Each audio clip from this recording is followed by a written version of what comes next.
everyone, I am Rebecca from ChemKnits, and today, since it is Christmas Eve day, we are going to dye a fun Christmassy colorway using Wilton Color Mist sprays.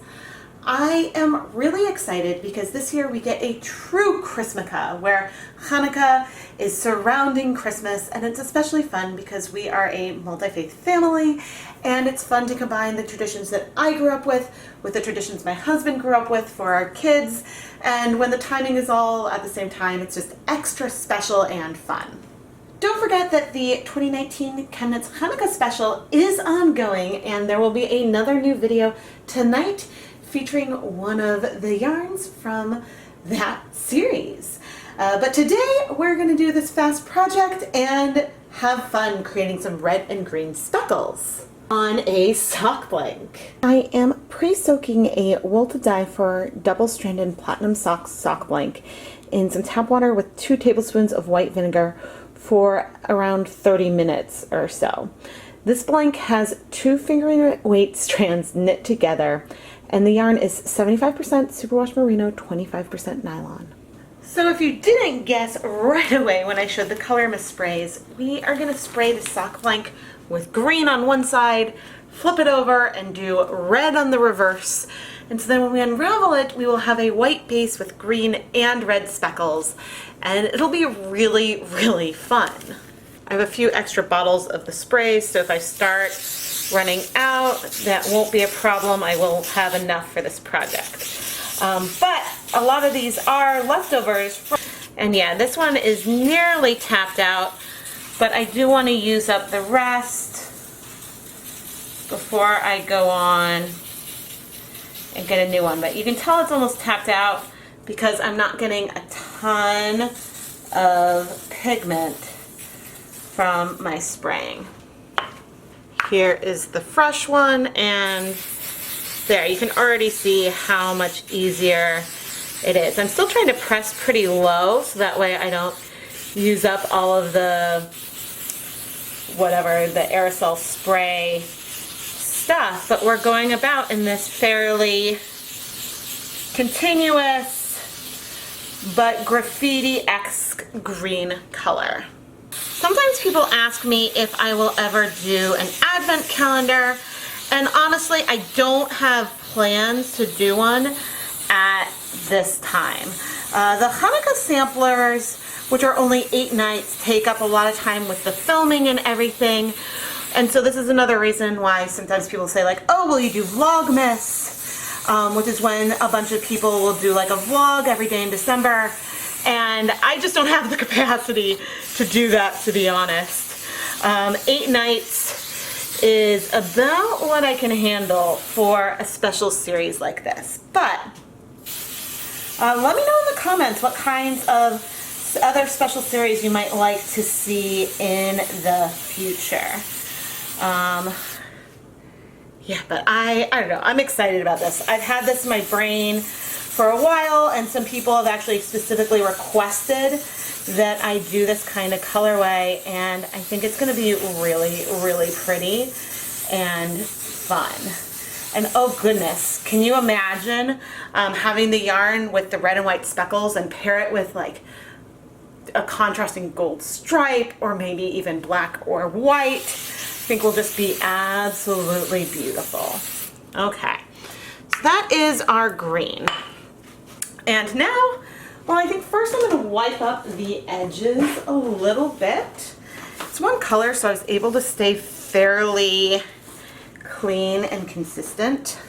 The nice thing about these spray bottles is that this food coloring spray is that they give this really light layer. And since the colors don't penetrate to the reverse side of the blank, we are able to see the different colors, assuming that I can lay this back out correctly.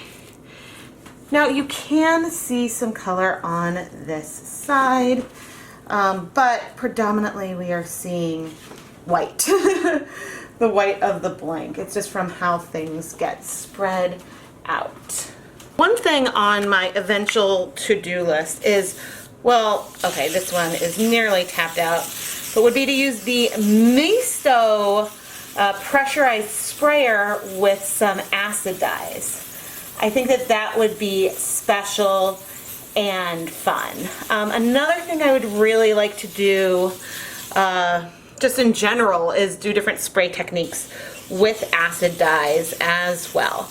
Because even doing food coloring, imagine if you can mix your own hues before you do this. And again, this is sort of the end of one of the bottles. And I do have more. So I will be able to get some more coverage. But for now, let's leave no dye behind. And that includes these sprays. Now, the color does stay pretty much where I put it, but you do want to check around the area and just make sure, because sometimes the spray can also travel a bit beyond where you are trying to add it.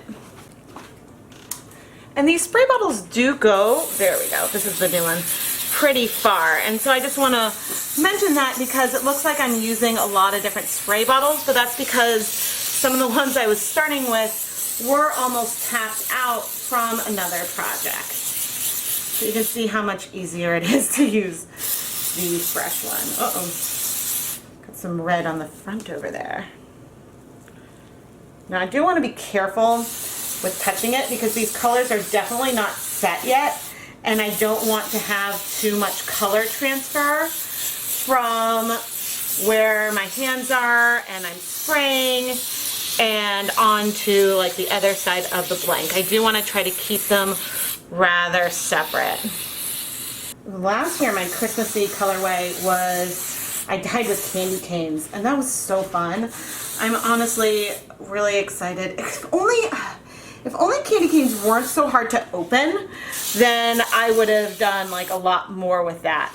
But they were just really hard to open. This is something that, as you know, a Jewish girl, I don't have a ton of experience with candy canes. So the struggle was real, you guys. Oh gosh. You should go check out that video because I think that the colorway came out absolutely stunning. Okay. I am the ones that still have plenty of pigment. I'm going to make sure stay uncapped. But now we are going to, well, I guess again, wipe down the edges really quick. And now we are going to wrap it up. And I'm just taking the plastic wrap. I don't have much hangover. The plastic wraps that I used, and we are literally going to just roll this up. Okay, and now I'm going to take the yarn, place it in a microwave safe bowl, and I'm going to microwave this on high in 2-minute intervals for a total of 4 minutes. As the yarn is in the microwave, I thought I'd just pop on to show you my outfit because it happens to be Halloween when I'm filming this. Sometimes I work a few months ahead, but yeah, let me know in the comments some of your favorite holiday traditions. I love decorating the tree with my family. We always watch Die Hard. Now we just do like the opening credits, and then when the kids go to bed, we watch the movie while we decorate the tree. And on Christmas Eve, we make enchiladas as a family, and it's really fun and special, and I love it. But I'd love to hear some of your traditions, so leave the comments below and subscribe and give the video a like while you're at it. The yarn is out of the microwave and we want to let it cool completely before we open it up and wash it. This extra cooling down time is actually some of the heating time that helps the color set, because it can take 20 to 30 minutes for it to cool down completely. But you want your yarn to be hot to touch so that way you don't want to hold on to it, but you want to make sure everything is nice and damp because you don't want to scorch your yarn. Let's unwrap and wash the blank. I will be unraveling this blank for the video, don't worry. So you'll get to see what the final effect looks like. But oof, this is already really, really fun. Alright, come on, unravel, unravel. There's a tiny bit of color on my fingers from where I think there was some on the plastic wrap. But I am not expecting to see any bleeding in here at all. Yes, and I did go paint my nails in between dyeing and filming this, even though it is the same day. Yeah, there is no color coming out. I'm going to add some clear dish soap here. This is another thing where sometimes we see bleeding after we add the soap, but I want you guys to know that we are having no bleeding here whatsoever. So now I am going to rinse out the soap, put the blanket through my spin dryer, hang it up to dry, and we'll come back and look at the blank before we go and unravel it to see the final Christmassy colorway. Here is our double-stranded sock blank that is green on the right side and red on the wrong side. The technique that we're doing today doesn't really necessitate a double-stranded blank. We could have done this technique with a single-stranded blank and gotten a very similar colorway. The main difference between the single-stranded blanks that we'll dye for and the double-stranded ones is the gauge. If I had used the single-stranded blank, the specks would have been much closer together because it was a tighter knit than the double-stranded one. And I think with the double-stranded we'll get a little bit more white left behind because not only is there the resist from the stitches themselves, but there's some resist between the two strands because this color application is really super shallow. These colors are very, very Christmassy. Let's go unravel the blank and see what the finished yarn looks like. As I start to unravel the yarn, you can see how the green is sort of in the middle of those stitches and the red on the outside. So now if I go and pull this apart, you can see those alternating red and green speckles on the yarn. I did use my automated skein winder to unravel this blank, but let's go take a closer look. One perk of having two 50-gram skeins of yarn is that these are matched. So if there's areas where maybe there's more green or less green, it's going to be the same on both as long as you start knitting from the same end. How is that for some Christmassy yarn? You've got alternating red and green speckles with some white in between. See, this is not brown. The colors remained separate, but I think we could have ended up with really brown if we had layered them on top of one another. There we go. These are possibly some of the most Christmassy yarns I have ever created.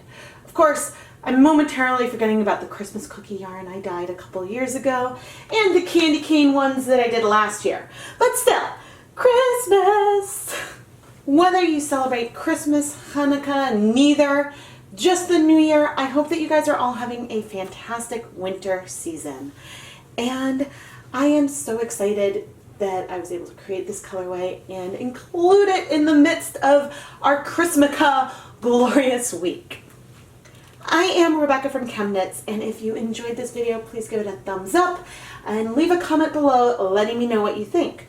What other kinds of variations on this colorway would you like to see? Once I wrap up this video, I will go and soak this yarn in some plain tap water for a little while to relax the crimp that exists because these were in blank form.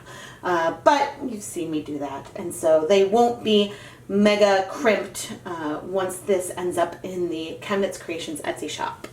If you would like to support ChemKnits on another level, you should really go and check out the ChemKnits Patreon. Patrons get advance notice of shop restocks. They can even get permanent coupons, permanent discounts off the ChemKnits Creations Etsy stock. There's also behind the scenes sneak peeks, early access to new content, and more. You can find the link in the video description and iCard. I hope that you all have a very Merry Christmas, and stay tuned because tonight there will be another episode of the 2019 ChemKnits Hanukkah special at 8:30 p.m. Eastern Time, so don't forget. And I hope that you all have a very colorful, warm week. Bye, everyone!